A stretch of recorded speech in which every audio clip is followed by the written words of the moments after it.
Assalamualaikum. Saudara, kita tak ditakdirkan hidup ketika mana zaman sistem barter. Dan kita juga tak ditakdirkan hidup ketika mana zaman shilling logam.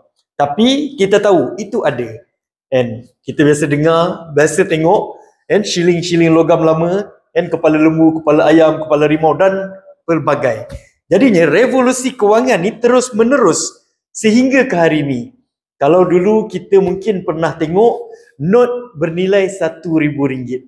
Itu dulu. Kemudian sekarang kalau ringgit Malaysia paling tinggi adalah RM100. Dan era demi era berlalu. Revolusi kewangan pun terus menjadi satu revolusi yang mana semakin canggih. Dan hari ini kita diperkenalkan dengan dunia teknologi. Cryptocurrency mungkin tak asing bagi kita. Dan ramai lagi yang belum tahu pasal cryptocurrency.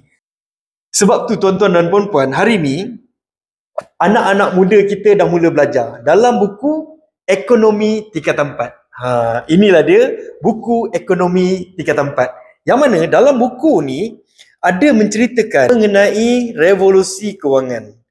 Jadi nak tak nak kita terpaksa ambil tahu dan kita terpaksa belajar. Ini adalah dalam buku Ekonomi Tingkatan 4 pada muka surat 124.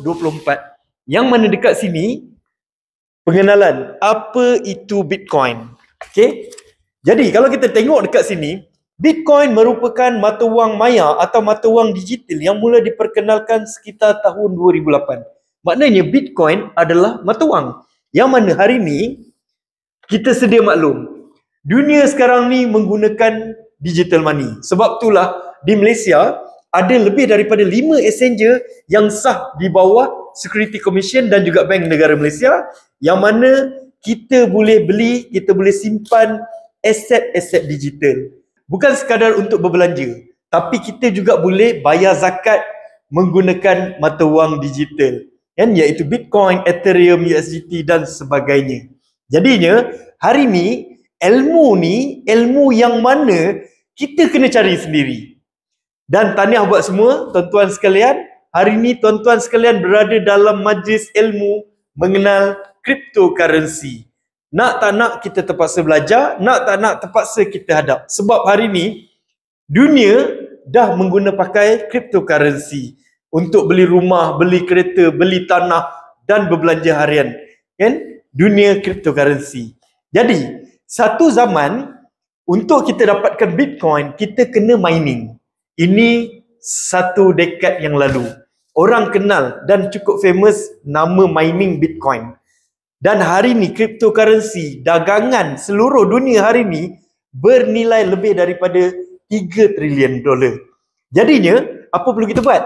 Sebab itulah hari ni tuan-tuan dan puan-puan sekalian, banyak kelas-kelas cryptocurrency yang dihadiri ramai orang, beribu-ribu orang kalau kelas cryptocurrency. Sebab apa?